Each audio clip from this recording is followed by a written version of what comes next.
अस्सलाम वालेकुम। आज हम स्टार्ट करेंगे लेक्चर ट्रांसफार्मर प्रोटेक्शन पे।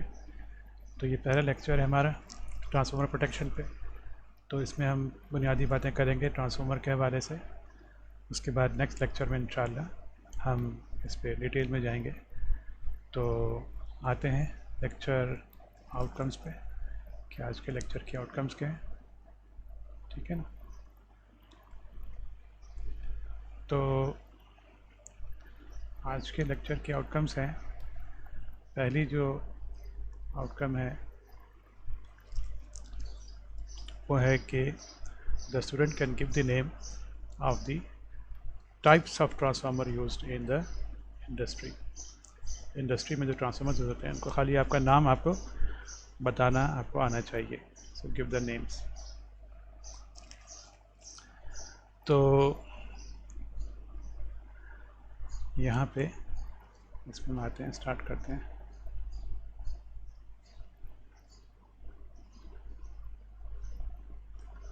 तो ट्रांसफार्मर जो हैं ये हर साइज़ में आते हैं ये, और हर शेप में आते हैं ये। They come in all size and shape. तो इसमें जो सबसे छोटा ट्रांसफार्मर होगा it's a tiny balance transformer. Sir tiny balance transformer, balance transformer पता है आपको क्या होता है? ये बैलेंस का वर्ड ये कहाँ से आए? चलिए देखिए बताता हूँ मैं आपको। बैलेंस ट्रांसफार्मर जो है ना, ये असल में शॉर्ट फॉर्म है। दिखाइए, ये balance is actually a short of balance and तो ये बैल जो है ये बैलेंस है ये, और ये अन जो है ना ये है अनबैलेंस।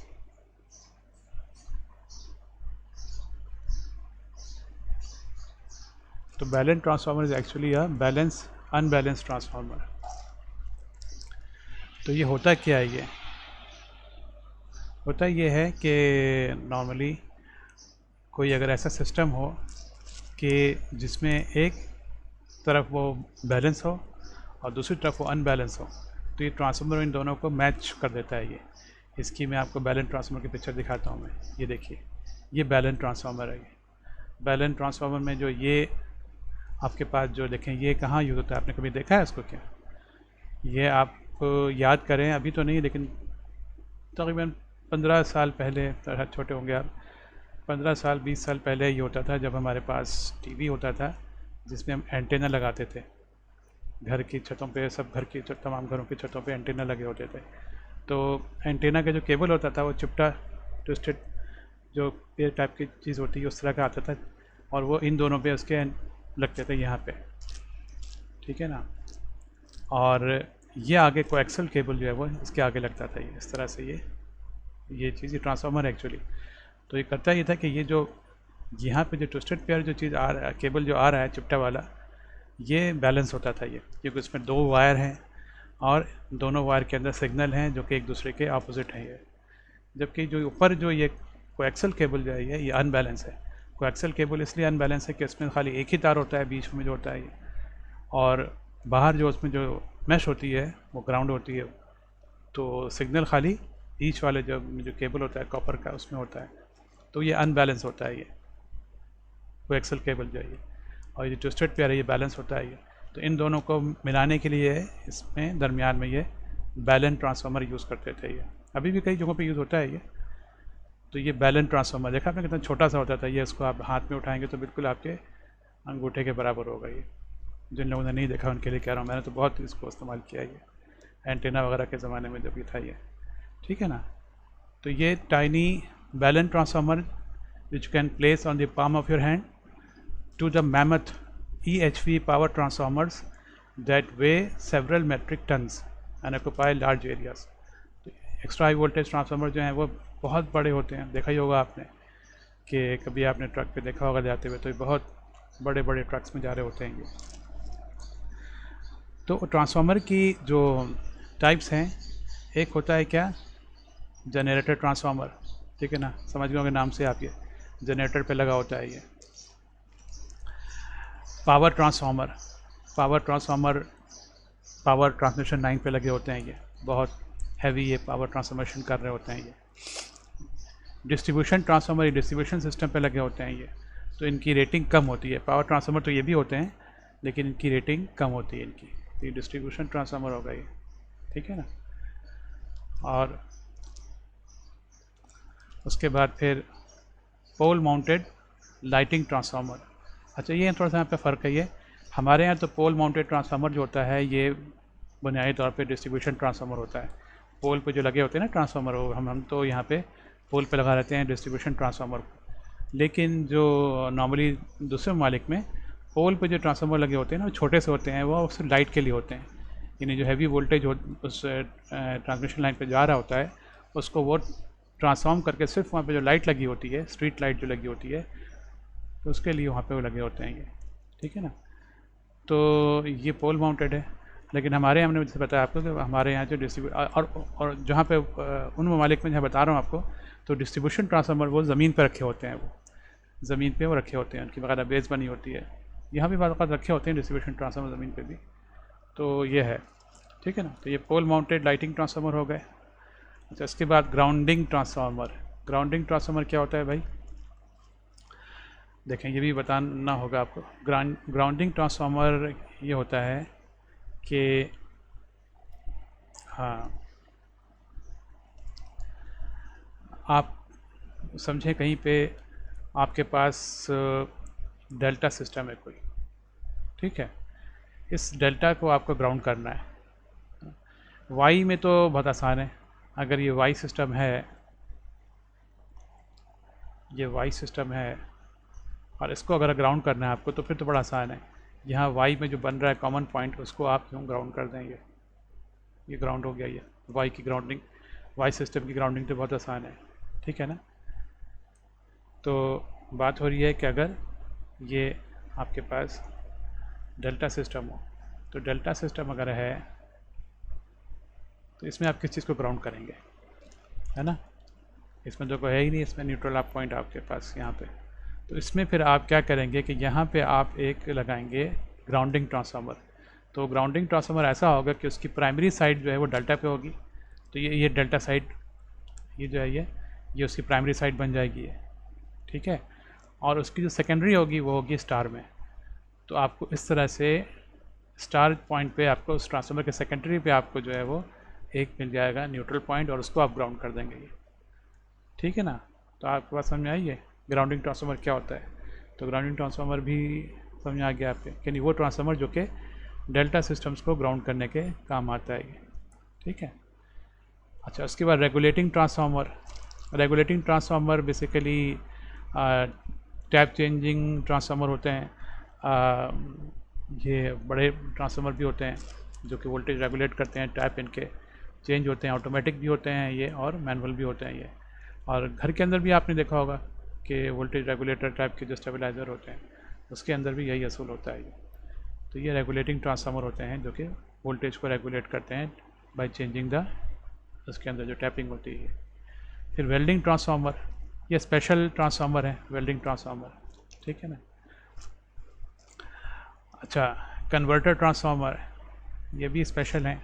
ये कन्वर्टर यानी कि पावर जो इलेक्ट्रॉनिक कन्वर्टर होते हैं, उसमें अगर आपको करना हो, फॉर एग्ज़ाम्पल ये देख लें कि अगर आपके पास ये है, आपको डीसी को आपको कन्वर्ट करना है। डीसी है आपके पास 10 वोल्ट डीसी, और इसको आपको 100 वोल्ट डीसी करना है। तो उसको आप किस तरह से करेंगे आप, है ना। तो इसका एक तरीका तो ये है कि आप इसको बूस्टर लगा करके इसको आप कर दें, बूस्टर से ये स्टेप अप हो जाएगा ये। दूसरा तरीका ये है कि अगर आपके पास यहाँ पे ये इनिशियली ये आपके पास ये एसी आ रहा है ये, तो 10 वोल्ट अगर एसी है, तो इस एसी को आप फिर कन्वर्ट कर दें 100 वोल्ट एसी में, ठीक है, इसको आप कन्वर्ट कर दें 100 वोल्ट AC में, और फिर इसको आप फिर कन्वर्ट कर दें 100 वोल्ट DC में, ठीक है ना, इस तरह से। तो ये आपके पास जो ट्रांसफार्मर होगा जो कि AC को कन्वर्ट करेगा, जो कि कन्वर्टर में यूज़ होते हैं, ये कन्वर्टर ट्रांसफार्मर कहलाते हैं। ये खैर मैंने आपको बहुत आसान तरीके से बताया, ये इस तरह से बिल्कुल इस तरह से नहीं होता है ये, ठीक है ना, क्योंकि ये AC 100 volt AC 100 volt DC में डायरेक्ट तब्दील नहीं हो जाता, ये इसका दूसरा फार्मूला है। इसे समझाने के लिए बताया आपको, पावर इलेक्ट्रॉनिक्स में भी नहीं पढ़ा रहा हूँ आपको।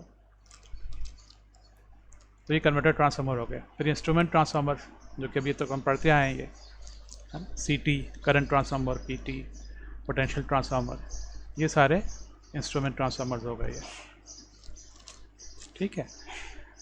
तो ये हमने टाइप्स ऑफ ट्रांसफार्मर्स हमने कर ली, कई सारी, कितनी सारी करी हमने, ये हमने 1 2, एक हमने ऊपर भी किए बैलन ट्रांसफार्मर। तो बैलन को भी अगर एक टाइप कर लें तो बैलन 1 2 3 4 5 6 7 8 9 10 टाइप के हमने ट्रांसफार्मर हमने देखे, ठीक है ना। बैलन ट्रांसफार्मर बेसिकली ये मैचिंग ट्रांसफार्मर की कैटेगरी में आता है। ये मैचिंग ट्रांसफार्मर्स होते हैं, ये मैचिंग करते हैं, इम्पीडेंस मैचिंग या एक्सरे की मैचिंग, सिग्नल वगैरह में यूज़ होते हैं ये। तो आपके पास हमने पहला ऑब्जेक्टिव आज के लेक्चर का हमने कर लिया कि the student can give the names of the types of transformer used in the industry. अब आ जाते हैं दूसरे आउटकम पे कि student can explain what type of protection to provide to power and distribution transformers based on their rating. तो इनको transformer जो आपके पास हैं, पावर ट्रांसफार्मर हो गए, डिस्ट्रीब्यूशन ट्रांसफार्मर्स हो गए, उनको किस किस्म की प्रोटेक्शन मुहैया करनी है उनकी रेटिंग की बुनियाद पे, ये अब हम देखेंगे, ठीक है। तो यहाँ पे लिखा हुआ है कि इस टेक्स्ट बुक में हम रिस्ट्रिक्ट करेंगे और will restrict ourselves to protection of power and distribution transformer. तो हम पावर, जो कि हम पावर का ही कोर्स है ये, तो हम सिर्फ इन्हीं जो हमने 10 टाइप पढ़ी हैं उनमें से सिर्फ हम पावर ट्रांसफार्मर और डिस्ट्रीब्यूशन ट्रांसफार्मर तक ही अपने आप को महदूद रखेंगे, क्योंकि पावर में तो यही होता है। तो हाँ, तो अभी हम दूसरे आउटकम पे थे ना। तो अब हमें देखना है कि हमें ट्रांसफार्मर को किस किस्म की प्रोटेक्शन प्रोवाइड करनी है। तो ये इसका एक सिंपल असूल ये है कि transformer will be provided with as much protection as is commensurate के मानी है proportional, as is proportional with its voltage and power rating and importance। Transformer जितना ही ज़्यादा उसकी रेटिंग होगी और ज़्यादा उसकी इम्पोर्टेंस होगी, उतनी ही ज़्यादा आप उसको उसकी प्रोटेक्शन उस पर अप्लाई करेंगे। यानी ये सिंपल असूल है ये, यानी जो इतना अहम ट्रांसफार्मर होगा, जितना उसकी रेटिंग ज़्यादा होगी, उस ट्रांसफार्मर पे प्रोटेक्शन उतनी ही ज़्यादा अप्लाई की जाएगी। ये असूल है ये। अब यहाँ पे एग्जांपल देख लें। For example over current protection in the form of fuses, सिर्फ फ्यूज़ आप लगा दें, in the form of fuses may be the only protection provided to a small 100 kVA। हालांकि 100 kVA कोई स्मॉल ट्रांसफार्मर नहीं होता है, काफ़ी ठीक ठाक बड़ा होता है ये, लेकिन आगे हम मिसाल देख रहे हैं तो अगला ट्रांसफार्मर देखेंगे तो काफ़ी बड़ा है, 250 MVA का ये, तो उसके मुकाबले में 100 kVA तो छोटा है। तो अगर 100 kVA का ट्रांसफार्मर है जो कि 11 kVA से 400 वोल्ट दे रहा है आपको, डिस्ट्रीब्यूशन ट्रांसफार्मर है ये, तो आप इसमें से फ्यूज़ लगा दें, दिस इज़ इनफ। इस ट्रांसफार्मर की प्रोटेक्शन के लिए ये फ्यूज़ काफ़ी है ये, क्योंकि प्रोटेक्शन पर जो कॉस्ट आती है ना, अब ये तो नहीं ना कि 10 लाख रुपए का ट्रांसफार्मर है उसमें हमें 50 लाख की प्रोटेक्शन लगा दें, आप तो नहीं करेंगे ना। तो इसलिए यहाँ पे आप यहाँ फ्यूज़ लगा दें इस पर। अच्छा, अब आते हैं एक बड़े ट्रांसफार्मर पे। यह है 250 MVA। ये आपको अंदाज़ा है ये कितना बड़ा है इसके मुकाबले में 100 kVA से।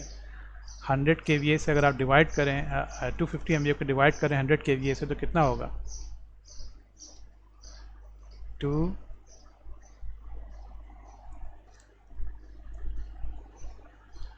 250 MVA, उसको आप डिवाइड करें 100 kVA से, ये कितना हो जाएगा, ये kVA गया यहाँ से तो ये m कट जाएगा तो ये k बच जाएगा ये,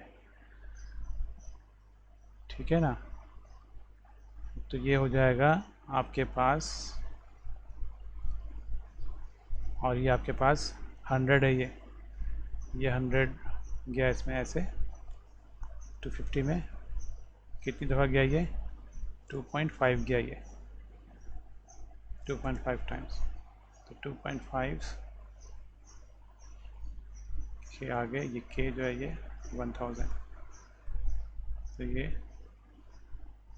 हो जाएगा 2500 टाइम्स।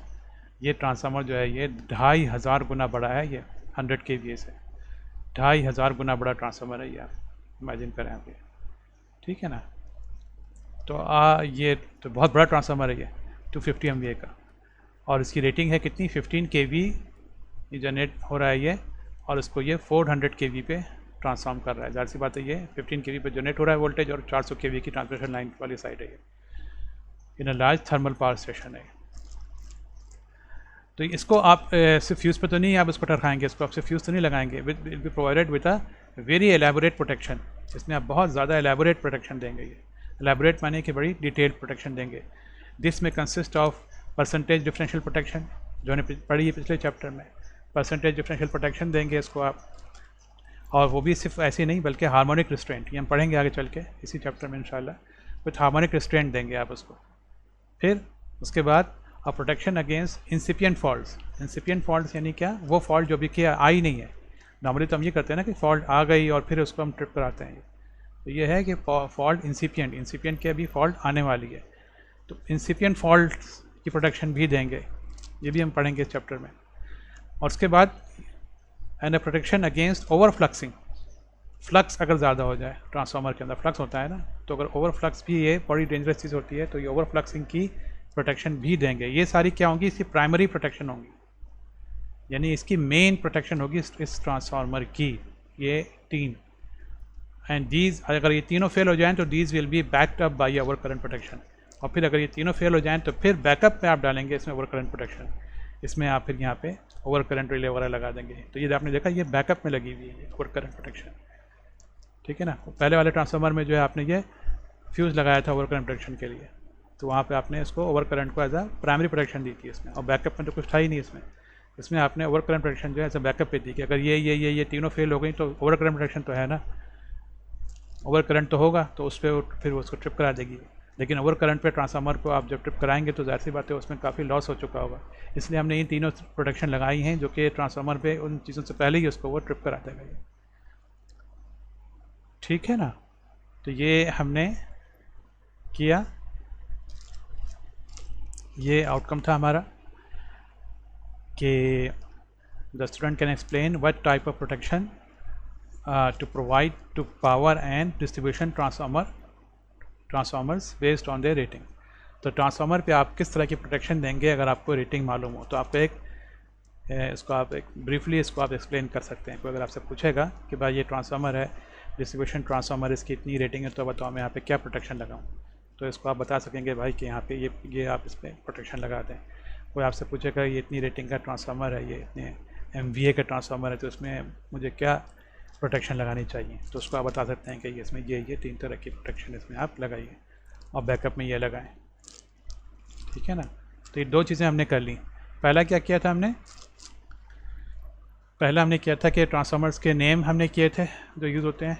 फिर हमने दूसरे स्टेप में हमने दूसरा आउटकम जो किया हमने वो हमने पढ़ा है कि ट्रांसफार्मर्स के में किस तरह की प्रोटेक्शन प्रोवाइड की जाती हैं, वो हमने देखा बेस्ड ऑन द रेटिंग के हिसाब से आपने किया, ये है ना, रेटिंग के हिसाब से है ये रेटिंग। और फिर एक और चीज़ भी थी यहाँ पे कि इम्पोर्टेंस के हिसाब से भी था, ये आपने देखा होगा ना कि इम्पोर्टेंस के हिसाब से, यानी हो सकता है कि रेटिंग कम हो लेकिन इम्पोर्टेंस ज़्यादा हो, तो उसमें भी आप करेंगे, है ना। यानी अगर रेटिंग कम हो लेकिन वो लगा हुआ हो किसी हॉस्पिटल के अंदर, तो उसमें आप ज़्यादा प्रोटेक्शन देंगे ना, क्योंकि हॉस्पिटल के अंदर ICU के अंदर लगा हुआ है या ऑपरेशन थिएटर के अंदर लगा हुआ है, तो वहाँ कोई सर्जरी हो रही है, तो वहाँ पे आप ज़्यादा उसमें करेंगे ये ना। एक दफ़ा मुझे याद है कि जब मैं काम करता था उसमें सीमेंस में, तो वहाँ पे मुझे हॉस्पिटल का उसमें आया था प्रोजेक्ट, हॉस्पिटल का सिस्टम डिज़ाइन करना था, तो उसमें बहुत सारी उसमें रेगुलेशन अप्लाई होती हैं, जो उसके आम इंडस्ट्री या आम रेसिडेंशियल के जो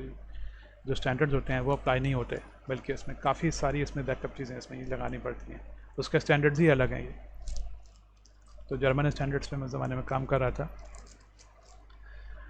तो DIN VDE स्टैंडर्ड्स होते थे, अब तो IEC स्टैंडर्ड्स हो चुके हैं सारे। ठीक है, तो ये हो गया। आते हैं अब थर्ड की तरफ। ये थोड़ा सा हम डिटेल में करेंगे इस पॉइंट को, हालांकि हम पढ़ चुके हैं ये, लेकिन ये हमने पावर वाले कोर्स में, जो पहला कोर्स था पावर सिस्टम मॉडलिंग और एनालिसिस का जो कोर्स था उसमें पढ़ा था, लेकिन चूँकि सारे स्टूडेंट्स ने नहीं पढ़ा होगा ये वाला कोर्स, तो इसलिए इस चीज़ को हम दोबारा से कर लेंगे। ये तो ये चीज़ पढ़ी हुई है और थोड़ा सा डिटेल में इसको हम करेंगे। ये तो ये है क्या है कि ये the student can derive what? To derive the relationship between the line current and phase current. Line current और फेज करंट में क्या रिलेशनशिप होती है for a balance delta connected load. Delta connected अगर डेल्टा कनेक्शन हो अगर, तो फिर उसमें क्या उसके अंदर रिलेशनशिप होती है। मेरे ख्याल में जवाब तो आपको मालूम ही होगा, लेकिन इसको हम डिराइव कर लेते हैं ताकि ये चीज़ पक्की हो जाए आपको, क्योंकि ज़ाहिर सी बात है आप ये कोर्स पढ़ रहे हैं तो आपको पता होना चाहिए ना कि क्यों इसको हम करेंगे ये। ठीक है ना, तो ये हमारा थर्ड है ऑब्जेक्टिव या आउटकम कह लें।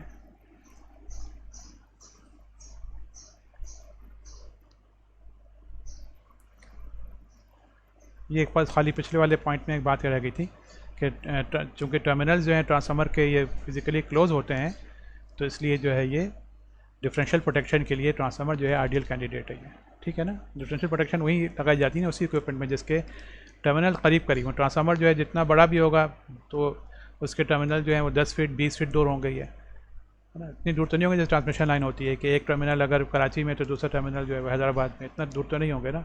ट्रांसमिशन लाइन के टर्मिनल तो इतने ही दूर होते हैं ना, तो ट्रांसफार्मर के टर्मिनल तो करीब करीब होते हैं, नज़दीक होते हैं ये। तो इसलिए ट्रांसफार्मर जो है डिफरेंशियल प्रोटेक्शन के लिए बेस्ट ये कैंडिडेट है ये। अच्छा, अब हम आ रहे थे, ये हमारा आज था ये तीसरा पॉइंट है कि हम ट्रांसफार्मर में देखेंगे कि डेल्टा कनेक्शन के बारे में। उससे पहले थोड़ी सी और चीज़ देख लें कि यहाँ पे क्या लिखा हुआ है कि there are 4 basic types of connections of a 3 phase transformer. 3 phase transformer में आपके पास जो कनेक्शंस होंगे वो कितने टाइप के हैं? 4 बेसिक टाइप्स के हैं ये। 4 बेसिक टाइप्स के कनेक्शंस हैं ये। वो कनेक्शंस क्या हैं? Y Y. वाई वाई का मतलब क्या हुआ कि प्राइमरी भी वाई में और सेकेंडरी भी वाई में। फिर दूसरा क्या है? Y delta. वाई डेल्टा, तो वाई डेल्टा के मानी क्या हुआ? वाई डेल्टा के मानी ये हुआ कि प्राइमरी वाई में और सेकेंडरी डेल्टा में। ठीक है, उसके बाद डेल्टा वाई ये हो गया, और फिर उसके बाद दोनों ही डेल्टा में, डेल्टा डेल्टा। ठीक है ना, तो ये आपके पास ट्रांसफार्मर्स के कनेक्शंस हैं। ये कौन से हो गए? दोनों साइड वाई वाई, प्राइमरी भी वाई सेकेंडरी भी वाई, प्राइमरी, फिर दूसरा है प्राइमरी वाई सेकेंडरी डेल्टा, फिर तीसरा है कि प्राइमरी डेल्टा और सेकेंडरी वाई, और चौथा है कि दोनों ही के दोनों डेल्टा में।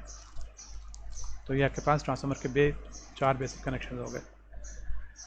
तो जो आपके पास वो 2 कनेक्शन जो हैं जिसमें कि दोनों मुख्तलिफ हैं, यानी कि वाई डेल्टा और डेल्टा वाई ट्रांसफार्मर, इसमें आपके पास थोड़ा सा काम मुश्किल हो जाता है। ये थोड़ा सा मुश्किल हो जाता है ये, क्योंकि इसमें फेज शिफ्ट आ जाती है। ये फेज शिफ्ट ही अभी हम पढ़ेंगे, इसमें जो डिराइव करेंगे फेज शिफ्ट ही पढ़ेंगे, लेकिन वो मैंने अलग से उसको किया हुआ है, अलग से इसके एक मैंने बनाया हुआ है ये। अभी मैं इसमें बुक में देख लें क्या है ये, उसके बाद हम उसमें जो हमने बनाया अलग से उसमें फिर मैं ले जाऊँगा आपको। तो क्या बात हो रही थी कि वाई डेल्टा और डेल्टा वाई के अंदर फेज शिफ्ट आ जाते हैं ये। ठीक है, तो ये फेज शिफ्ट को जो है हमें कंसिडर करना पड़ेगा केयरफुली जब हम डिफरेंशियल प्रोटेक्शन लगाएंगे। ये बात भी मुझे आपको बतानी पड़ेगी। अच्छा, ऐसा करते हैं कि ये वाला पैराग्राफ जो है ना, इस पैराग्राफ को मैं आपको बाद में समझा दूंगा, पहले हम वो डिराइव कर लें, तो फिर इस पैराग्राफ को मैं इस सेकंड पैराग्राफ में बाद में आ जाऊंगा। ये अभी फ़िलहाल जो है इसको हम डिराइव कर लें, वरना कुछ मज़ा नहीं आएगा। यहाँ आते हैं थर्ड पैराग्राफ पे, और थर्ड पैराग्राफ पे भी मेरे ख्याल में हम बाद में ही आते हैं, इस पे भी बाद में आते हैं, थर्ड पैराग्राफ पे भी इस पे आते हैं, फोर्थ पे। हमारा ऑब्जेक्टिव जो अभी तो यही था ना कि हमारा ऑब्जेक्टिव इसमें हमने क्या बनाया था, हमारा ऑब्जेक्टिव ये था ना, ये कि रिलेशनशिप हमें डिराइव करनी है लाइन करंट और फेज करंट की डेल्टा कनेक्टेड लोड पे। तो हम इसी पॉइंट पे ही रहे ना, थोड़ा सा हम उधर उधर चले जाएंगे, ये वो चीज़ें हम कर लेंगे, पहले ये हम जो मेन जो हमारा है उसको हम कर लें। तो यहाँ पे आते हैं, तो figure 4.1 shows a three-phase transformer. It can be seen that the windings on the star side carry the current IA, IB, IC, while the winding on the delta side carry currents जिनका magnitude लिखा हुआ है यहाँ पे, ठीक है ना। तो ये यहाँ पे ये जो तीन इक्वेशन लिखी हैं इस पर हम बाद में आते हैं, अभी इस पे आ जाएं फिगर पे 4.1 पे। ये देखें, ये आपके पास है एक ट्रांसफार्मर, ये थ्री फेज ट्रांसफार्मर है, ये it's a three phase transformer, और ये इसकी वाइंडिंग है, ये प्राइमरी वाइंडिंग है, ये आपने देखा ये लिखा हुआ है यहाँ पे वाई को ग्राउंड भी किया हुआ है, और ये सेकेंडरी बाद में आते हैं, प्राइमरी पे आते हैं पहले। तो प्राइमरी पे आप देखें कि प्राइमरी पे ये वाई है। अब ये कैसे मालूम होगा आपको वाइंडिंग को देख करके कि वाई है, ये देखें इस तरह से, ये ए आया इस तरह से, ये ए है, ठीक है ना, आया ये यहाँ पे वाइंडिंग हुई है, उसके बाद ये यहाँ से इसका दूसरा सिरा निकला वाइंडिंग का इधर, इसी तरह से बी है ये वाली, है ना, ये गई है इसी, और इसका दूसरा सिरा ये निकला, इस तरह से सी का तीसरा सिरा ये है ये। तो ये आपने क्या किया, हर वाइंडिंग का जो दूसरा सिरा है, ए का, बी का, ये वाला ए का, ये ए का, ये बी का और ये सी का, ये तीनों आपने शॉर्ट कर दिए, और शॉर्ट करके आपने ग्राउंड कर दिया, ये आपने ग्राउंड कर दिया, ठीक है ना। तो ये आपका ये वाला पॉइंट है, यानी आप देखें यहाँ पे हर वाइंडिंग का, ये वाइंडिंग ये वाली है, इसका दूसरा सिरा, इसका तीसरा सिरा और इसका तीसरा सिरा, ये तीनों आपने ग्राउंड कर दिए, और उसके बाद आपने फिर इनको शॉर्ट कर दिया यहाँ पे, यानी यहाँ पे ये आपने जो कॉमन पॉइंट है इसको आपने शॉर्ट कर दिया, सॉरी शॉर्ट कह रहा हूँ मैं, ग्राउंड कर दिया आपने, कॉमन पॉइंट को ग्राउंड कर दिया। तो ये आपके पास वाई जो है ये कनेक्शन हो गया ये। उसके बरक्स अब आप देखें डेल्टा को, चलो इसको साफ कर लूँ, ये डेल्टा है, ये वाली साइड डेल्टा है, सेकेंडरी साइड डेल्टा है ये।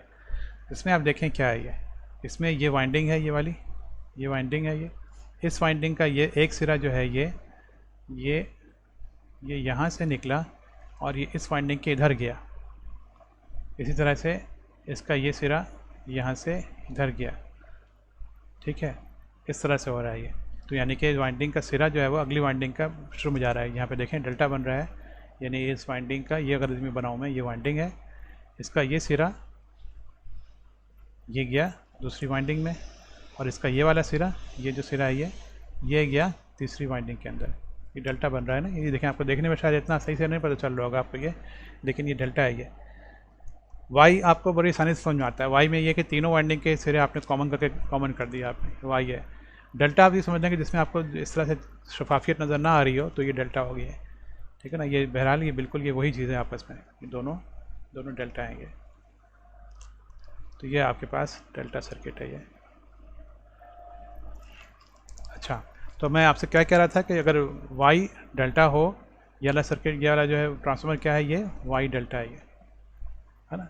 तो ये इसमें या दूसरा कनेक्शन जो यानी उल्टा भी हो सकता है, डेल्टा वाई भी तो हो सकता है ना, डेल्टा वाई।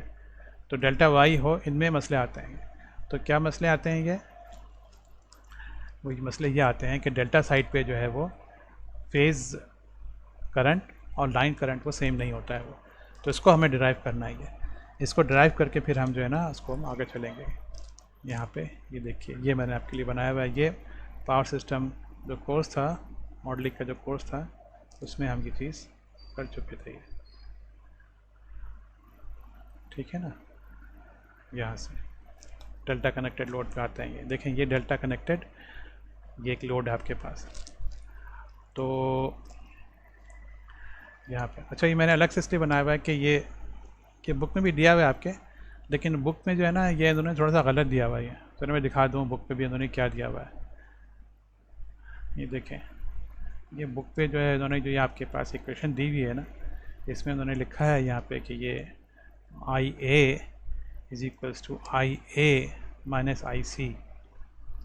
तो ये आपको पता नहीं चल पा रहा कि ये आई ए क्या है। ये यहाँ पे देखें, ये आई ए, अगर हम इसको इस वाली साइड का अगर हम कहते हैं कि लाइन करंट अगर आई ए है फॉर एग्ज़ाम्पल, तो ये इस वाइंडिंग के अंदर जो है जो करंट होगा, इसका फिर हम क्या कहेंगे। ये तो ये इसमें इन्होंने दोनों को आई ए कह दिया है, जिससे कि हमें समझ में नहीं आ रहा।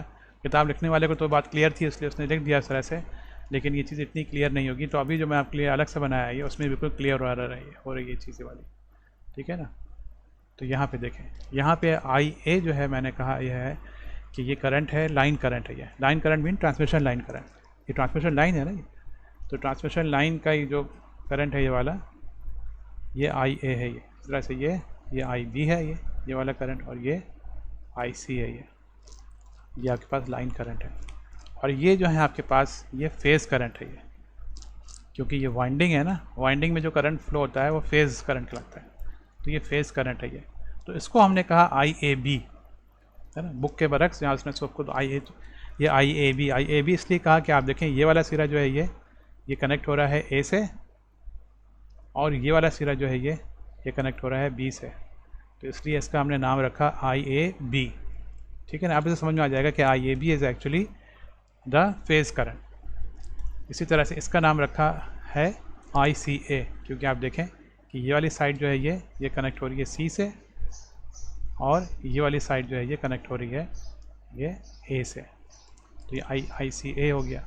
और इसी तरह से ये वाली साइड जो है इसको हमने कहा आई बी सी, क्योंकि ये साइड जो है ये कनेक्ट हो रही है बी से, और ये वाली साइड जो है ये कनेक्ट हो रही है सी से। हमारे पास हमने क्लियर है आपको ये। तो ये हमने इसका नाम रखा है ये फेज़ करंट्स हो गए, ये लाइन करंट हो गए, ठीक है ना। तो इनको हम डिराइव करते हैं कि इनमें क्या रिलेशनशिप है। ये देखें, यहाँ पे हमने कहा कि लेट से फेज़ करंट हम कहें कि आई ए बी को हम रेफरेंस ले लें। Let call the phase current, ये वाला जो फेज़ करंट है इसको हम रेफरेंस ले लें, ये वाला जो है इसको रेफरेंस ले लें। तो हम कहें कि I A B is equal to I P इसलिए तीनों कहा कि फेज़ करंट है, मैग्नीट्यूड सारा का बराबर होता है बैलेंस में, तो इसको हमने इसलिए हमने आई बी सी ओ आई सी ए, तीनों को हमने आई पी कह दिया। सिर्फ एंगल का फ़र्क होता है। तो पहले वाले का एंगल हमने 0 लिया, दूसरे वाले का एंगल जो है वो -120, और तीसरे वाले का एंगल -240। 120 ही पीछे होते जा रहे हैं। तो इस तरह से हमारे पास ये तीनों के ये एंगल डिफरेंट है, ये 120 का फ़र्क है। आगे बढ़ते हैं। तो अब हम यहाँ पे अगर KCL लगाएं तो हमारे पास ये इक्वेशन आएगी, I A is equal to I A B minus I C A. कैसे देखें, यहाँ पे इस जगह आप KCL लगाएं तो इस जगह आप देखें कि इस नोड के अंदर जो करंट है ये आ रहा है इधर से, इस नोड पे, इस नोड की बात कर रहे हैं ना, इसको कहते हैं नोड 1। तो यहाँ पे आप कहेंगे कि नोड 1, तो आप कहेंगे कि जो करंट आया ये आया आई ए इज इक्वल टू, और ये करंट देखें ये बाहर जा रहा है नोड से, तो ये है आई ए बी, ठीक है। और ये अच्छा ये करंट अंदर आ रहा है, तो ये हो जाएगा माइनस आई सी ए। तो ये आपके पास आ गया I A is equal to I A B minus I C ए।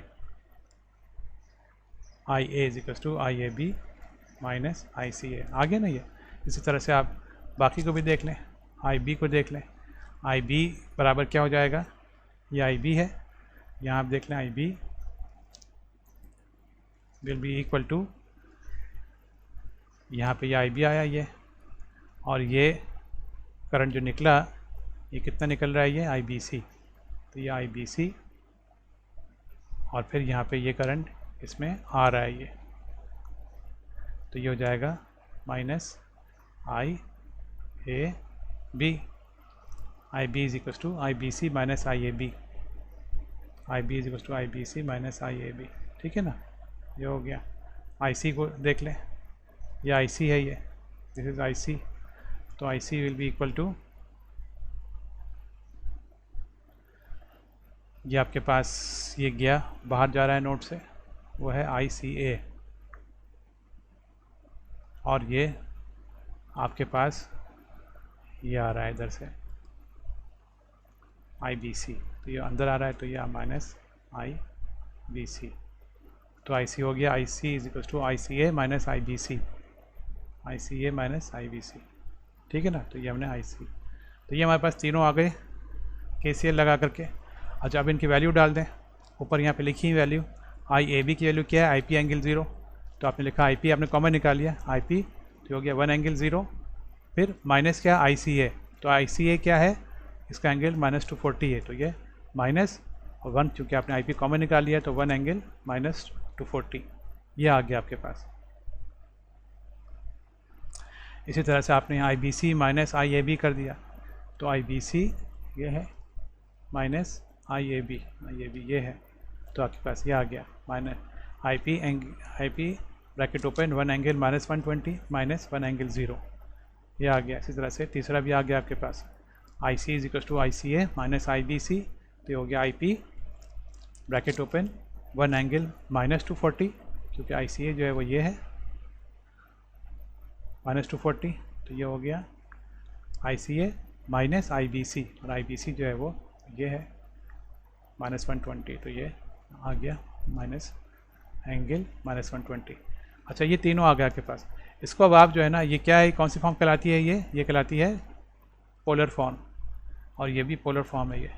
इसको आप ऐसे तो नहीं कर सकते, आप इसको आप कन्वर्ट करेंगे उसमें पोलर से रेक्टेंगुलर में, इसको भी करेंगे पोलर से रेक्टेंगुलर में, और उसके बाद आप इनको ऐड कर देंगे। ऐड करने के बाद जो आंसर आएगा उसको आप फिर दोबारा कन्वर्ट कर देंगे रेक्टेंगुलर से पोलर में ये, ठीक है ना। ये आपको आया समझ में कैसे होगा ये, यानी कि 1 एंगल, फॉर एग्जांपल इसको में 1 एंगल 0, ये है ना पोलर है ये। इसका आप रेक्टेंगुलर कैसे निकालेंगे, रेक्टेंगुलर फॉर्म में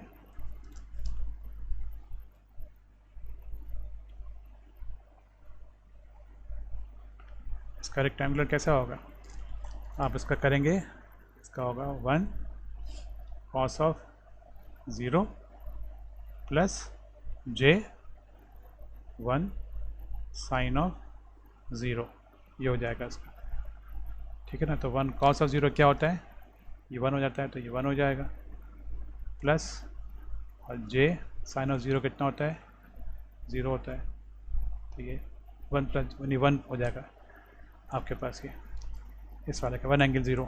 इस तरह से फिर आप निकालेंगे 1 माइनस 1 एंगल -240, 1 एंगल -240, ये क्या हो जाएगा, ये हो जाएगा cos of -240 plus j sin of -240, ये आप करेंगे तो आपके पास वो आ जाएगा ये, ठीक है ना। ये जो भी आएगा इसके बाद आप इसमें 1 से ऐड करेंगे, उसके बाद जो भी आंसर आएगा उसको आप फिर दोबारा कन्वर्ट कर देंगे पोलर के अंदर, ठीक है ना। पोलर के अंदर, पोलर में जो करना आता है ना आपको, किस तरह से करेंगे आप, यहाँ पे देख लेते हैं इसको।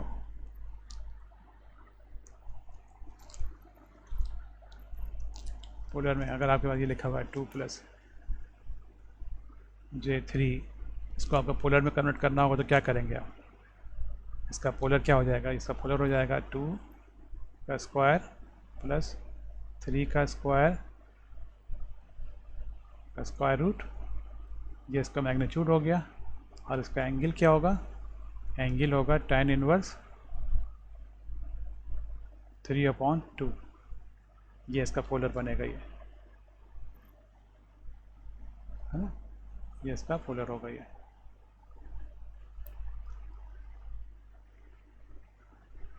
2 प्लस J3 का, ये पोलर है, ये रेक्टेंगुलर है ये, और ये पोलर है,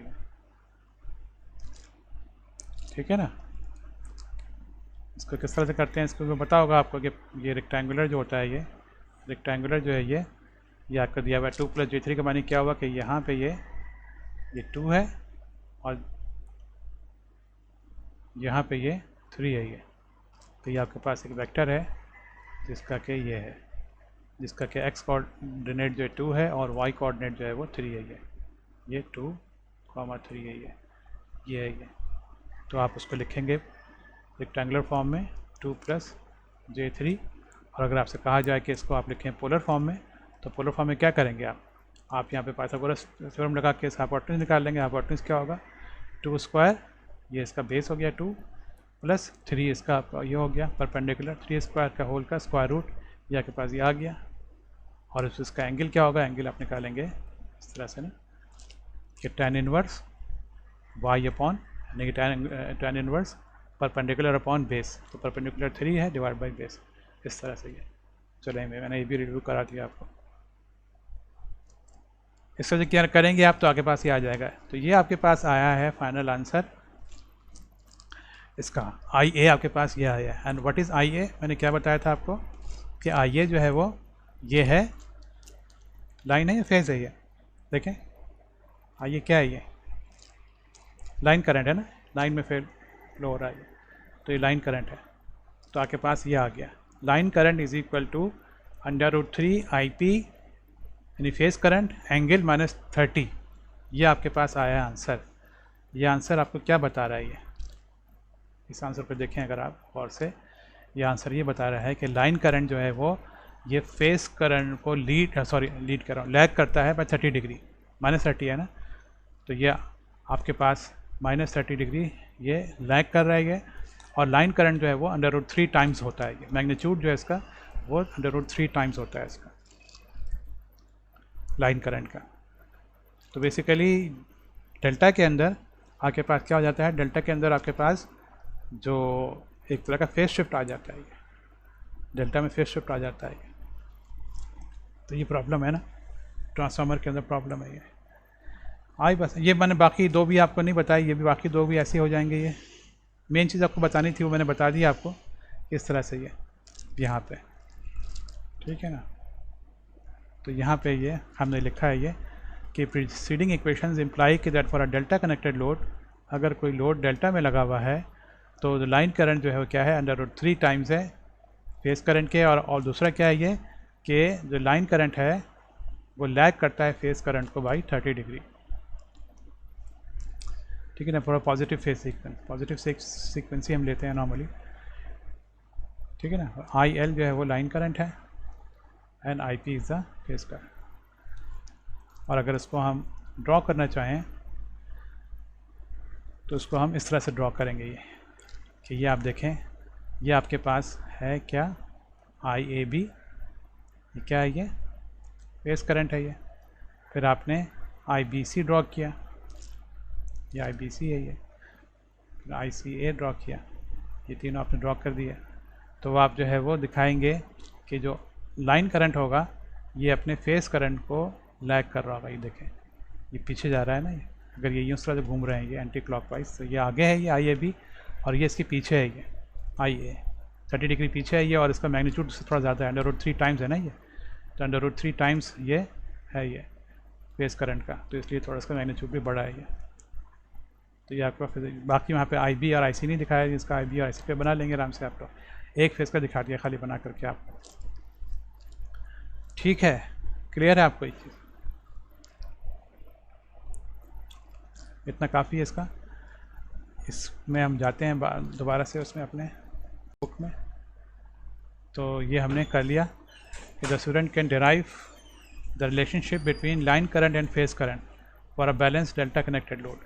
तो बैलेंस डेल्टा कनेक्टेड लोड में हमने एक डिराइव कर लिया रिलेशनशिप, कि रिलेशनशिप क्या है लाइन करंट और फेस करंट में, कि लाइन करंट जो है वो फेस करंट के अंदर √3 टाइम्स होता है। और मेन चीज़ क्या है कि वो फेस शिफ्टर होता है, यानी कि फेस शिफ्ट हो गया है, लाइन करंट जो है वो 30 डिग्री लैग कर रहा है वो फेस करंट को। ये चीज़ है ये, इससे हमें काफ़ी गड़बड़ होती है ये। तो ठीक है ना, ये आते हैं अपनी बुक पे। देखिए बुक पे जो है ना यहाँ पे यही चीज़ लिखी हुई है, थोड़ी इसमें जो है वो मुख्तलिफ इसमें है, तो हम इसका अंदर खैर हमने डेरिवेशन कर ली अपनी यहाँ पे ठीक है ना। और क्या ये देखिए यहाँ पे ये उन्होंने फेज़र डायग्राम भी बना के दिखाया, ये फेज़र डायग्राम देखिए जो हमने बनाया था अभी, ये वही फेज़र डायग्राम है, देखें इस तरह से, ये वही चीज़ है ये यहाँ पे देखें। लेकिन इन्होंने जो उन्होंने ये चीज़ यूज़ की है वो ये कंफ्यूजिंग है, ये लाइन करंट और फेज़ करंट दोनों के लिए उन्होंने जो है ना वो ये एक ही उन्होंने यूज़ किया, जिससे कि कन्फ्यूज़न हो रही है ये, ठीक है ना। तो ये हमने कर लिया अलग से। अच्छा तो हमने जो है 2 पैराग्राफ छोड़े भी थे पहले, वो भी देखना है हमें, वो देख लेंगे और देखते हैं कि हमारे लेक्चर में अभी क्या बाकी रह गया ये। लेकिन इसको तो बंद कर दें मेरे ख्याल में, कहीं छोड़ दें, भी खुला रहने दें। इसमें देख लेते हैं कि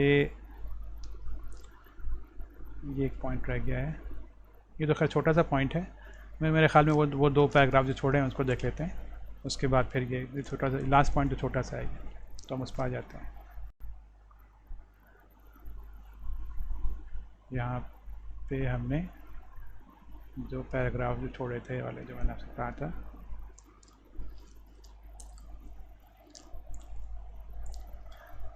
एक पैराग्राफ हमने ये छोड़ा था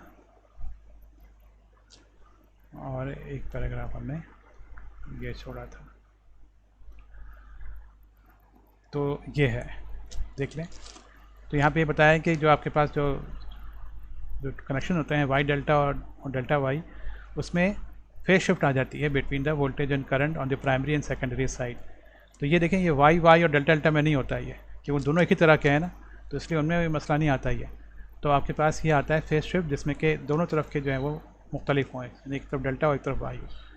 तो आपके पास फेज शिफ्ट का मैंने बता दिया, कोई 30 डिग्री फेज शिफ्ट आता है ये। These phase shifts have to be carefully considered while applying differential protection.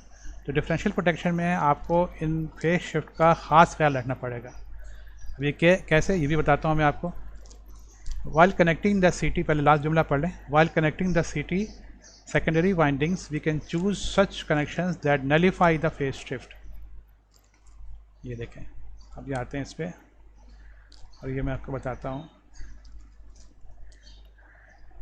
कि इसका मतलब क्या हुआ। देखें, लेट्स से एक ट्रांसफार्मर है, 3 फेज़ ट्रांसफार्मर है। 3 फेज़ ट्रांसफार्मर की हम डायग्राम देखते हैं। यहाँ तो आपको मैंने दिखाई थी ये डायग्राम, ठीक है ना, ये 3 फेज़ ट्रांसफार्मर है ये। तो ये डायग्राम है ये।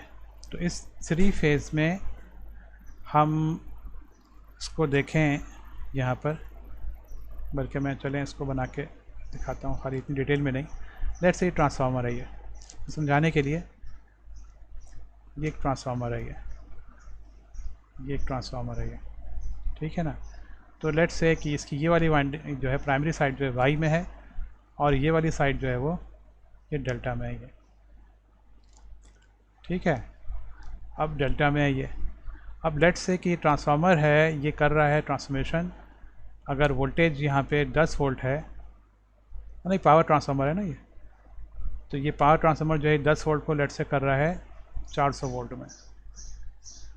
ये समझाने के लिए लिखा है मैंने, 10 वोल्ट को उसने 400 वोल्ट में कर दिया।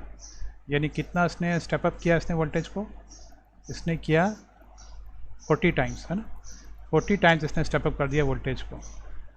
तो अच्छा, इसका जो है ना हम, बल्कि इसका पूरा सर्किट बना देता हूँ मैं आपको।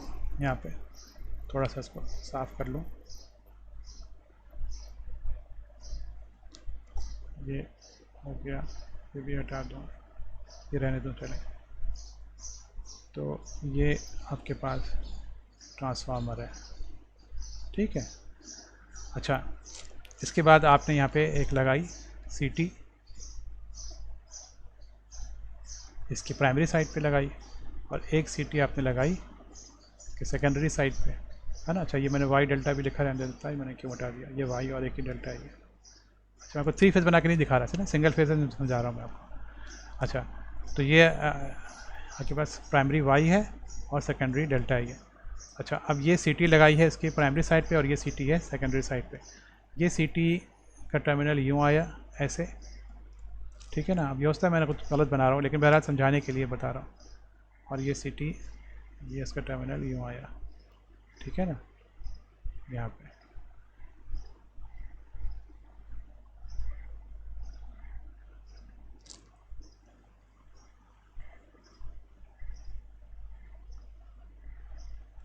ठीक है।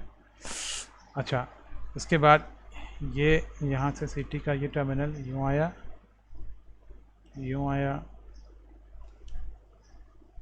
यूँ आया, ठीक। इसके बाद ये यहाँ पे रिले लगी हुई है ऐसे, और करंट यूँ आ रहा है ऐसे इधर से, और इधर से करंट यूँ आ रहा है। ये हम कर चुके हैं प्रोडक्शन में, ठीक है ना। तो यहाँ पे नॉर्मल जो स्पिल करंट क्या होना चाहिए, ये स्पिल करंट जो है वो I1 माइनस स्पिल करंट जो है वो spill current I1 minus the current is equal to I1 minus I2, it should be zero. Normal हालात में ज़ीरो होना चाहिए, ठीक है। तो नॉर्मली ज़ीरो होना चाहिए, यानी ये और ये आपस में कैंसिल कर देंगे। अच्छा, अब देखें क्या मसला हो रहा है। अब ये वाला ट्रांसफार्मर जो है, ये ट्रांसफार्मर की जो ये वाली वाइंडिंग है ये डेल्टा में आ गई है, ठीक है ना। This is in delta. इसको चलें किसी और कलर को ले लेता हूँ। ये अब डेल्टा में आ गई है, ये डेल्टा साइड पे। तो अब हमने जो सीटी लगाई है ये वाली, और एक सीटी ये लगी हुई है, तो यहाँ पर क्या होगा कि जो करंट आएगा, अगर लेट्स से ये करंट था, इस करंट का एंगल, अगर इस करंट का एंगल मैग्नीट्यूड छोड़ दें, मैग्नीट्यूड कह दें एक्स है, इसका एंगल ज़ीरो था, तो यहाँ पे जो करंट है इस डेल्टा में क्या हो जाएगा, इस डेल्टा में आपको मालूम है कि ये इसमें ये वाला जो करंट होगा इधर, ये होगा फेस करंट, और इधर जो होगा वो क्या होगा, वो लाइन करंट होगा। तो लाइन करंट जो है वो इस फेस करंट से क्या करेगा, ये लाइन करंट जो इस फेस करंट को लैग करेगा पर 30 डिग्री। तो यानी कि ये वाला जो इस सीटी में जो करंट आ रहा होगा, इस सीटी के अंदर, वो मैग्नीट्यूड तो चलें कुछ भी हो जाए, ये इसमें 30 डिग्री का फेस शिफ्ट आ गया। बात समझ आ रही है आपको, इस डेल्टा की वजह से, इस डेल्टा की वजह से, क्योंकि इस डेल्टा के अंदर फेज़ ये है, this is phase and this is line, तो लाइन में ये फ़र्क आ जाता है। ये तो मैग्नीट्यूड में 30 डिग्री का फ़र्क आ गया। तो अब ये जब 30 डिग्री का फ़र्क आ गया, तो यहाँ पे जब ये स्पिल करंट के लिए हम I1 माइनस I2 जब माइनस करेंगे, तो जाहिर सी बात है क्या, ये तो दोनों का एंगल चेंज हो गया ये, तो जिसके ऐसे सम जो है, जिसके ऐसे सॉरी डिफरेंस जो है हमारा, वो ज़ीरो तो नहीं आएगा, नॉन ज़ीरो आएगा ये, जिसके ऐसे यहाँ पे ये स्पिल करंट आ जाएगा, जिसकी ऐसे रिले ट्रिप हो जाएगी ये। तो ये तो गड़बड़ हो गई ना इसकी ऐसे। आ रही बात समझो कुछ कुछ आपको। तो ये एक मसला आ गया है। तो ये वाली बात लिखी हुई है यहाँ पे इसके अंदर, जो पहला पैराग्राफ जो मैंने आपको नहीं पढ़ाया था, फिर मैंने कहा था बाद में पढ़ाऊँगा। तो ये फेस शिफ्ट आ जाती हैं ये, और किन में होती हैं, ये वाई डेल्टा डेल्टा वाई में होती हैं ये, ठीक है। तो इसको हमें जो है वो नलीफाई करना होगा इन फेस शिफ्ट को, है ना, क्योंकि ये फेस शिफ्ट आ गई है ये तो हम इस इन फेस शिफ्ट कैसे, हमें बिला वजह में स्पिल करंट मिल जाएगा, हमें इन फेस शिफ्ट को नलीफाई करना पड़ेगा, अदरवाइज़ हमारे नॉर्मल हालात में भी हमें ट्रिप का ट्रांसफार्मर ट्रिप हो जाएगा ये। दूसरा पैराग्राफ मैंने जो छुड़वाया था, जो आपको नहीं करवाया था, वो ये था कि बिकॉज ऑफ ट्रांसफॉर्मेशन रेशियो, देखिए ट्रांसफॉर्मेशन रेशियो है between the primary and secondary sides transformer में, जिसकी वजह से क्या होता है ये कि आपके पास एक फ़र्क आ जाता है ये देखें, ये भी आपको इसी फिगर से समझ में आ जाएगा ये। देखिए मैंने यहाँ पे जो है ना अभी आपको ये इसका मैग्नीट्यूड नहीं लिखा था, मैंने एक इसकी वजह थी, जानबूझ कर नहीं लिखा था। देखें अब मैं समझाता हूँ कि मैग्नीट्यूड पे भी क्या फ़र्क आएगा। अच्छा, ये डेल्टा वाई की ऐसा नहीं हो रहा है, ये अब सब में है, ये चारों टाइप के जो ट्रांसफार्मर पढ़ाए हैं ना आपको मैंने, कौन से, वाई वाई, फिर वाई डेल्टा, फिर डेल्टा वाई, फिर डेल्टा डेल्टा, ठीक है ना, ये डेल्टा है, ये सही से बना दूँ, आप कहेंगे क्या बना दिया, 0 बना दिया, ये है वाई डेल्टा। तो ये वाली चीज़ अभी मैं पढ़ा रहा हूँ मैं आपको, ये अभी जो बता रहा हूँ आपको, ये इन चारों के लिए। वो देखें वही क्या है, ये देखें, ये जो ट्रांसफार्मर आपका लगा हुआ है, पावर ट्रांसफार्मर, ये कर रहा है वोल्टेज को ट्रांसफॉर्म 10 वोल्ट को 400 वोल्ट में। तो ये आपके पास जब ये, और ये कितना मैंने बताया था आपको हो रहा है, ये 40 टाइम्स हो रहा है ये। तो करंट अगर लेट से यहाँ पर है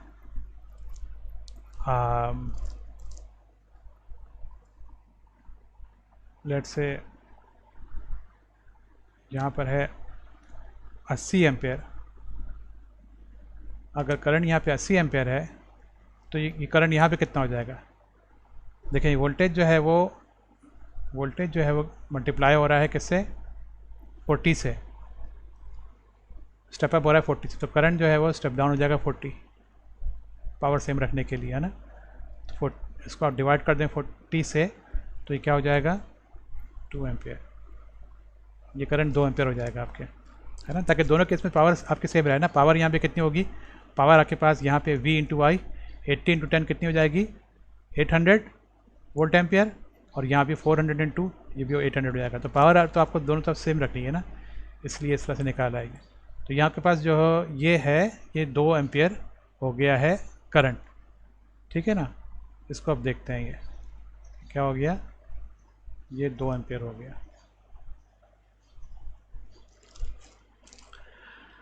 अच्छा, अब देखें यहाँ पे ये आया इधर, तो इसमें यहाँ पे कितना करंट फ्लो हो रहा है, यहाँ हो रहा है 80 एम्पेयर, और यहाँ कितना करंट फ्लो हो रहा है, यहाँ हो रहा है 2 एम्पेयर। अब इस सीटी ने, ये जो सीटी लगी हुई है इधर, ये ट्रांसफॉर्म करेगी, लेट से इसने ट्रांसफॉर्म किया 80 एम्पेयर को 1 एम्पेयर पे, यानी इसका रेशियो जो इस वाली सीटी का रेशियो वो है 80:1, तो यहाँ पे ये आपको मिलेगा 1 एम्पेयर। यहाँ भी क्या आप इस साइड पे, सेकेंडरी साइड पे आप जो है सीटी के 80:1 की लगाएंगे क्या, नहीं, 80:1 की तो नहीं लगाएंगे आपको, आप बताएं कितनी सीटी लगाएंगे आप यहाँ पे सीटी लगाएंगे 2:1 की, तो ये 2:1 की सीटी आपको यहाँ पे देगी 1 एम्पेयर। तो इस सूरत में आपके पास ये 1 और ये 1 कैंसिल हो जाएगा और आपका 0 मिलेगा, क्योंकि नॉर्मल हालात है ना, नॉर्मल हालात में तो आपको यहाँ पे 0 मिलना चाहिए ना, तो इसलिए आपके यहाँ पे सीटी रेशियो हो जाएगा 2:1 इस वाली ट्रांसफार्मर के सेकेंडरी साइड पे, डेल्टा साइड पे, और वाई साइड पे जो सीटी लगाएंगे उसका रेशियो होगा 80:1, ठीक है। तो यही बात आपको ये बताई जा रही है यहाँ पे इस पैराग्राफ में जो मैंने छोड़ा था। Further because of transformation ratio between the primary and secondary sides, तो आपके पास जो वो है सीटी रेशियो जो है वो ऐसे लगाएंगे आपके कि वो उसको बैलेंस कर देंगे, ठीक है ना, यही बात यहाँ पे लिखी हुई है ये। तो ये भी हमने कर लिया। अब हम आते हैं आखिरी इस पे, ऑब्जेक्टिव पे। The student can determine the short circuit current for a transformer from its equivalent circuit. अगर आपको इक्विवेलेंट सर्किट दे दिया जाए तो उससे क्या आप उसका शॉर्ट सर्किट करंट निकाल सकते हैं ट्रांसफार्मर पे, क्या इक्विवेलेंट सर्किट से? तो उसका जवाब होगा हाँ, निकाल सकते हैं। वो कैसे, ये बता देता हूँ मुख्तसरन आपको। ये देखिए,